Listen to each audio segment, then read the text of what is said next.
ബ്യൂട്ടീഷ്യനാണ്, എനിക്കറിയാം. കട്ടി കുറെ ഷാമ്പു ഇടണം.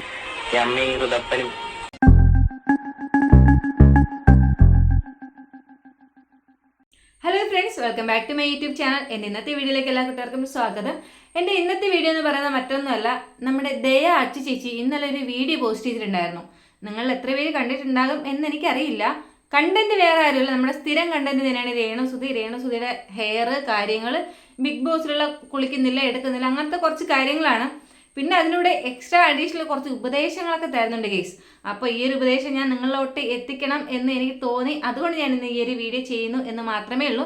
നമുക്ക് എന്തായാലും വീഡിയോയിലോട്ട് പോകാം. അതിന് മുന്നേ നിങ്ങൾ ആദ്യമായിട്ടാണ് എൻ്റെ ഈ ഒരു ചാനൽ കാണുന്നതെങ്കിൽ വീഡിയോ ലൈക്ക് ചെയ്യുക, ഷെയർ ചെയ്യുക, കമൻറ്റ് ചെയ്യുക.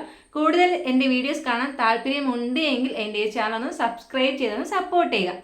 നമുക്ക് ആദ്യം തുടക്കം മുതലേ നമ്മുടെ ദയ അച്ചു ചേച്ചിയുടെ വീഡിയോ കണ്ടിട്ട് അതിൻ്റെ കമൻറ്റ്സ് ഞാൻ പറയാം. വീഡിയോയിലിട്ട് പോകാം. ഒരു ബ്യൂട്ടീഷ്യനാണ്, എനിക്കറിയാം. അറിയുന്ന കാര്യമല്ലേ ഞാൻ ഇത് കൂടെ പറയണത്. അത് മോശം. എന്തായാലും അറിഞ്ഞൂടെന്ന് ആരും പറഞ്ഞില്ലല്ലോ. അറിയാം, എല്ലാം അറിയാം കേസ്, എല്ലാം അറിയാം. പോരട്ടെ.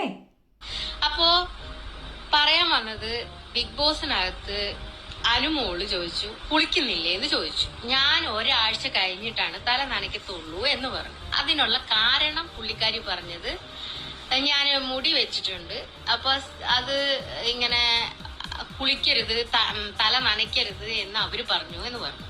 അത് പച്ചക്കള്ളമാണ് എന്ന് വെച്ച് എന്ന് ആ ബ്യൂട്ടീഷ്യൻ എന്നെ വന്ന് പറഞ്ഞു. അപ്പോ ഞാനും ഇത് പറഞ്ഞപ്പോ എനിക്ക് അസൂയാണെന്ന്. എന്തോന്നടേ കാര്യങ്ങൾ പറയുമ്പോ വളരെ വ്യക്തമായിട്ട് കേൾക്കുക. ഒറിജിനൽ ഹെയർ എന്തോന്നടേ കാര്യങ്ങൾ പറയുന്നത് വ്യക്തമായിട്ട് കേൾക്കുക, കൂടാതെ പറയുന്നത് ആരാണെന്നും വ്യക്തമായിട്ട് മനസ്സിലാക്കുക. അതായത് രേണുവിൻ്റെ ഹെയറിൻ്റെ ഇഷ്യൂ ആണ്. ഞാൻ ഓൾറെഡി ഒരു വീഡിയോ ചെയ്തിട്ടുണ്ട്. രേണു നമ്മുടെ ബിഗ് ബോസ് ഹൗസിൽ ഹെയർ ഇളകി പോകുന്നു എന്ന് പറയുന്നുണ്ട്.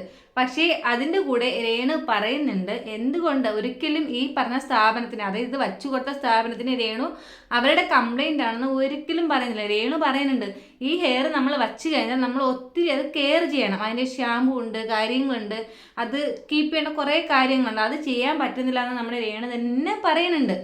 പിന്നെ ഈ പുറത്ത് ഇരിക്കുന്ന ഈ ദയക്കും ബാക്കിയുള്ളവർക്കൊക്കെ എന്താണ് കുഴപ്പമെന്നുള്ള കാര്യം എനിക്കറിയില്ല. പിന്നെ ഒരു കാര്യം പറയാം, നമ്മുടെ ബിഗ് ബോസിനകത്ത് നമുക്ക് നോർമലി ഇവർ കൊണ്ടുപോയിട്ടുള്ള ഒരു സാധനങ്ങൾ ഇവർക്ക് യൂസ് ചെയ്യാനായിട്ട് കൊടുത്തിട്ടില്ല.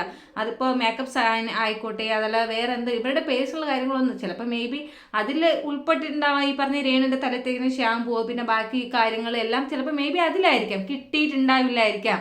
ഇനി ഇൻ കേസ് രേണുവിന് ഈ ഒരു പ്രൊഡക്റ്റ് കിട്ടിയെന്ന് തന്നെ ഇരിക്കട്ടെ, രേണു ആ ഒരു പ്രൊഡക്റ്റ് യൂസ് ചെയ്തത് രേണുവിൻ്റെ ഇഷ്ടമാണ്. രേണു കുളിക്കുന്നുണ്ടോ, രേണു തുണി നനയ്ക്കുന്നുണ്ടോ, രേണു പല്ല് കഴിക്കുന്നുണ്ടോ, കക്കൂസ് പോകുന്നുണ്ടോ, ഇങ്ങനെ ചോദിച്ച് നടക്കുന്ന വല്ല ആവശ്യമുണ്ടോ? നിങ്ങളെല്ലാവരും കുളിക്കാൻ പോകുമ്പോൾ യൂട്യൂബിൽ ഇങ്ങനെ ഞാൻ കുളിക്കാൻ പോവാണ് എന്നിങ്ങനെ പറഞ്ഞിട്ടാണോ കുളിക്കാൻ പോകുന്നത്? എന്തിനാണ് ഇങ്ങനെ ഒരാളുടെ ബേക്കിൽ നിന്നിട്ട് അവരുടെ ഹൈജീൻ്റെ കാര്യത്തിൽ കൂടെ കയറി ഇടപെടുന്നത്? എക്സാമ്പിൾ ഞാനിത് പറയാൻ കാരണം മറ്റൊന്നല്ല കേട്ടോ, ഞാൻ നമ്മുടെ ബിഗ് ബോസിൻ്റെ ലൈവ് കാണുന്ന ഒരു വ്യക്തിയാണ്. അപ്പം നമ്മുടെ ജിസയിൽ പറയുന്നുണ്ട് എല്ലാവരും സമയത്തിന് വന്ന് ടീ കുടിക്കാറുണ്ട്, പക്ഷേ രേണു ആണ് ടീ കുടിക്കാത്തത്. അപ്പം ഇങ്ങനെ ജിസൽ ഇന്നലെ ഇങ്ങനെ പറയുവാണ് രേണു എൻ്റെ എല്ലാ ദിവസവും ഇങ്ങനെ ലേറ്റായിട്ട് വന്ന് ടീ കുടിക്കുന്നതെന്ന് ചോദിക്കുമ്പോൾ അവിടെ നിന്ന് ആരോ പറയുവാണ് അത് രേണു ഈ സമയത്താണ് കുളിക്കാൻ പോകുന്നത് എല്ലാ ദിവസവും, അതുകൊണ്ടാണ് ലേറ്റ് ആകുന്നത് എന്ന് പറയുന്നുണ്ട്. അപ്പോൾ ഇതെന്തുകൊണ്ട് നിങ്ങൾ പുറത്ത് വരുന്നില്ല? എന്തെങ്കിലും ചെറിയൊരു കണ്ടന്റ് എടുത്ത് ഇതിനെന്തോ വലിയ സംഭവമായിട്ട് ഇത് നിങ്ങൾ പറയണതിനും കുഴപ്പമില്ല, നിങ്ങളുടെ തംബ്ലൈനാണ്. ഞാൻ അതുകൊണ്ടാണ് ഈ തംബ്ലൈൻ ഇങ്ങനെ ക്രിയേറ്റ് ചെയ്തത്. അപ്പോൾ എന്തായാലും എൻ്റെ ഈ ഒരു വീഡിയോ നോക്കട്ടെ എന്താവും എന്നുള്ളത്. അപ്പോൾ നിങ്ങളുടെ തംബ്ലൈനാണ് സത്യം പറഞ്ഞാൽ ഹൈലൈറ്റ്, അത് പറയാതിരിക്കാൻ തന്നെ പറ്റൂല. പിന്നെയുള്ളൊരു കാര്യം എന്ന് പറഞ്ഞാൽ നമ്മുടെ രേണുവിൻ്റെ കാര്യം, അതായത് രേണു ഈ പറഞ്ഞ ആ ഒരു വീഡിയോ ഒന്ന് കണ്ടിട്ട് വരാം കേട്ടോ, അതിനുശേഷം പറയാം. ഇങ്ങനെ വന്നോണ്ടിരിക്കണ്ടോ ഈ സാധനം കണ്ടോ? ഇതെല്ലാം ഇങ്ങനെ എടുത്ത് ഇപ്പൊ അവളും എടുത്താണ്ട് തന്നെ ഇതാ അത് കണ്ടോ? ഞാൻ ഇപ്പൊ ചെന്ന് നോക്കുമ്പോ ഇതെല്ലാം ഇളകുന്നുണ്ടോ? ഫുള്ള് ഇളകുവാ. കെയർ ചെയ്യുന്നത് കണ്ടത് ഇവിടെ എല്ലാം ഉണ്ട്. ഇത് എങ്ങനെ കെയർ ചെയ്യണ്ടേ? അത് നന്നായിട്ട് കെയർ ചെയ്യുന്നോടി. നമ്മള് ഷാമ്പു ഉണ്ട്, അതിന്റെ ഒരു കട്ടി കുറെ ഷാമ്പു ഇടണം. ഷാമ്പു ഇട്ടിട്ട് രാത്രി നന്നായിട്ട് പിന്നെ ഇങ്ങനെ കെട്ടി വെക്കണം. ഭയങ്കര കെയറിങ് ചെയ്യേണ്ട സാധനമാണ്. കണ്ടില്ല അവളുടെ ഇതൊക്കെ ഉണ്ടെന്ന്, അതാ മുഴുവൻ പോവായിരിക്കും. അതാ ഇങ്ങനെ പെറുക്കി ഇവരെല്ലാം നോക്കുമ്പോൾ ഇതുപോലെ ഇരിക്കും, വേം പോലെ ഇരിക്കും. ഇങ്ങനെ പെറുക്കിയൊക്കെ തരുന്നുണ്ട്. എടുത്ത് നോക്കുമ്പോ തന്നെ ഈ സാധനം ഇയാളെ കറുത്ത കണ്ടോ? എന്നാ ചെയ്തല്ല ഞാൻ. അപ്പൊ കണ്ടോ, രേണു ഒരിക്കലും ആ ഒരു സ്ഥാപനത്തിന് മോശമായിട്ട് പറഞ്ഞിട്ടില്ല. അങ്ങനെയാണെങ്കിൽ രേണുവിന് പറയുന്നത് അവർ വെച്ചെന്നാൽ ശരിയായില്ല, അല്ലെങ്കിൽ അവരുടെ സർവീസ് കൊള്ളില്ല എന്ന് പറയായിരുന്നു. രേണു പറയുന്നത് എന്താ, അത് രേണുവിന്റെ സ്വന്തം മിസ്റ്റേക്ക് ആയിട്ടാണ് ഏറ്റെടുത്ത് പറയുന്നത്. അത് കെയർ ചെയ്യണം. അവർ ഓൾറെഡി പറഞ്ഞാൽ കെയർ ചെയ്യണം. അത് എൻ്റെ മിസ്റ്റേക്കാണ്. അതിന് ഷാമ്പൂസ് ഉണ്ട്, കണ്ടീഷണർ ഉണ്ട്, അത് കെയർ ചെയ്യണം എന്ന് തന്നെയാണ് ഈ പറഞ്ഞത്. പക്ഷെ നിങ്ങളുടെയൊക്കെ പുറത്ത് കൊടുക്കുന്ന ആ ഒരു ഔട്ട്പുട്ട് ഉണ്ടല്ലോ, എൻ്റെ അമ്മോ. ബാക്കി നമ്മുടെ ദേ അച്ഛൻ്റെ വീഡിയോ ഇടാന്ന് കണ്ടിട്ട് വരാം. പല്ലകലുള്ള ചീർപ്പുണ്ട്. എന്തിനൊക്കെ വാക്ക് നായിൽ വരുന്നില്ലേ?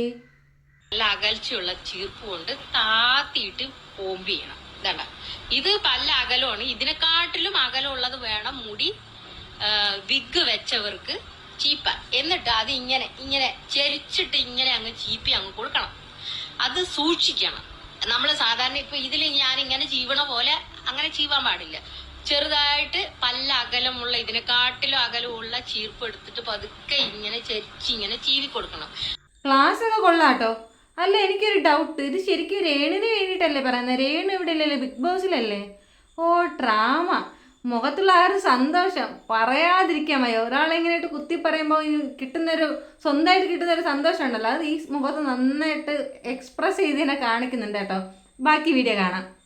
ഇപ്പൊ ഞാൻ ബ്യൂട്ടീഷ്യൻ ആയതുകൊണ്ട് എനിക്ക് മാത്രമാണ് ആ അറിവ് ഉണ്ടാവുള്ളൂ എന്ന് നിങ്ങൾ വിചാരിക്കണം. നിങ്ങളുടെ സാധാരണ രീതിയിൽ ഒരാഴ്ച തല നനയ്ക്കാതിരിക്കും. ഒരാഴ്ച അല്ലെങ്കിൽ 7 ദിവസം, ഒരാഴ്ച എന്നുള്ളത് 7 ദിവസം, ഓക്കെ. 7 ദിവസം നിങ്ങൾ തല നനയ്ക്കാതെ വേർപ്പും പിന്നെ നിങ്ങളുടെ ജോലികളും കാര്യങ്ങളും റൂം വിട്ട് പുറത്ത് എവിടേക്കെങ്കിലൊക്കെ കറങ്ങാൻ പോയി വന്നു അങ്ങനെ 7 ദിവസം തല നനയ്ക്കാതെ ഇരുന്നാലുള്ള അവസ്ഥ എന്താണെന്നുള്ളത് നിങ്ങൾ തന്നെ ഊഹിച്ച് എന്നോട് പറയും. ഇതിപ്പോ ഒരാഴ്ച 7 ദിവസം, എനിക്ക് തന്നെ കൺഫ്യൂഷൻ കേസ്. അല്ല, ഇടയ്ക്കിടയ്ക്ക് എടുത്തെടുത്ത് പറയുന്നുണ്ട് ഈ പറഞ്ഞ ബ്യൂട്ടീഷ്യൻ ആണ്, ബ്യൂട്ടീഷ്യൻ, നമുക്കറിയാം ബ്യൂട്ടീഷ്യൻ ആണെന്ന്. പിന്നെന്താ പറഞ്ഞായിരുന്നല്ലോ, നമ്മൾ അതുപോലെ ചെയ്യണല്ലേ. അപ്പോൾ എൻ്റെ ഈ വീഡിയോ കാണുന്ന എല്ലാവരും ഇനി വരുന്ന 7 ഇന്ന് പോട്ടെ എന്തായാലും കുളിച്ചിട്ടുണ്ടാവും, നാളെ മുതൽ വരുന്ന 7 ദിവസം നിങ്ങൾ കുളിക്കരുത്, തല നനയ്ക്കരുത്. എന്നിട്ട് നിങ്ങളുടെ അഭിപ്രായം എന്താണ് എന്നുള്ളത് ജസ്റ്റ് എൻ്റെ ഈ ഒരു വീഡിയോയ്ക്ക് തലേന്ന് മെൻഷൻ ചെയ്യുക. കാരണം എനിക്ക് നേരെ അങ്ങോട്ട് നമ്മുടെ അച്ഛൻ്റെ അടുത്ത് കൊടുക്കേണ്ടതാണ്. കാരണം ഈ ഓരോരുത്തരുടെ അനുഭവം വെച്ച് നോക്കിയിട്ട് എന്തെങ്കിലും എസ്സേയോ വേറെ എന്തെങ്കിലുമൊക്കെ പ്രിപ്പയർ ചെയ്യാൻ കാണുമായിരിക്കാം. ബാക്കി വീഡിയോ കണ്ടു നോക്കാം. ഒരു സ്ത്രീയല്ലേ, അവര് 7 അല്ല 70 ദിവസം തല നനയ്ക്കാണ്ട് അവരുടെ തലയിൽ പേയും പുഴുത്ത്, ഈ രേണുവിന്റെ തലയിൽ പേയും പുഴുത്ത് നാറി പുഴുത്ത് ഉള്ള മുടിയും കൂടി ഊരിപ്പോയി കഴിഞ്ഞു കഴിഞ്ഞാൽ എനിക്ക് എന്ത് കോപ്പാണ്. എനിക്ക് എനിക്ക് അസൂയാണെന്നല്ലേ നിങ്ങളെല്ലാവരും പറഞ്ഞത്. അപ്പൊ ഞാൻ സന്തോഷിക്കല്ലേ വേണ്ടത്. ഇവള് 7 ദിവസം തല നനയ്ക്കുന്നില്ല. അപ്പൊ ഉള്ള മുടി ഉണ്ടാകാൻ പോണ കാര്യം എന്താണ്? പേയും പുഴുക്കും. 7 ദിവസം തല നനയ്ക്കാതിരുന്ന പേയും പുഴുക്കും, അതുപോലെ തന്നെ താരനുണ്ടാവും, ഈ പേനെല്ലാം നാറ്റം അടിക്കും. ഈ വിഗ് വെച്ചത് ഊരിപ്പോരാനുള്ള ചാൻസ് കൂടുതലാണ്. ആ ഊരിപ്പോണ കൂട്ടത്തില് ഒറിജിനൽ മുടിയും പോകും, എന്താ പറയാ, വെച്ച മുടിയും പോകും. അങ്ങനെ തലയിൽ ഒറ്റ രോമമില്ലാണ്ട് അലഞ്ഞ് നടക്കേണ്ടി വരും. ഇതാണ്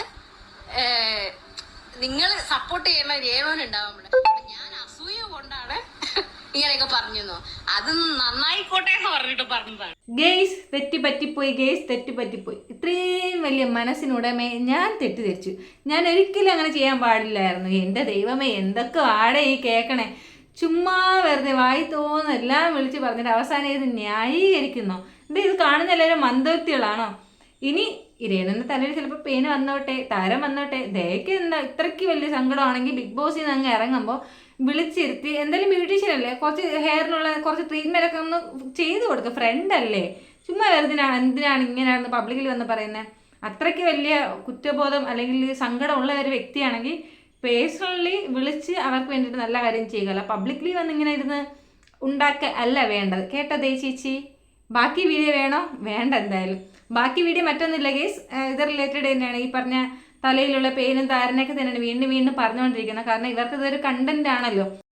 കാര്യം കൂടി ഈ ഒരു വീഡിയോയിൽ ആഡ് ചെയ്യാൻ കേട്ടോ. കാരണം ഒത്തിരി പേര് പറയുന്നുണ്ട് നമ്മുടെ രേണു ബിഗ് ബോസിൽ പോയതിനു ശേഷം കിച്ചുവിനെ പറ്റി പറയുന്നില്ല, എന്തുകൊണ്ട് അവനെ പറ്റി പറയുന്നില്ല, എടുക്കുന്നില്ല എന്നുള്ളത്.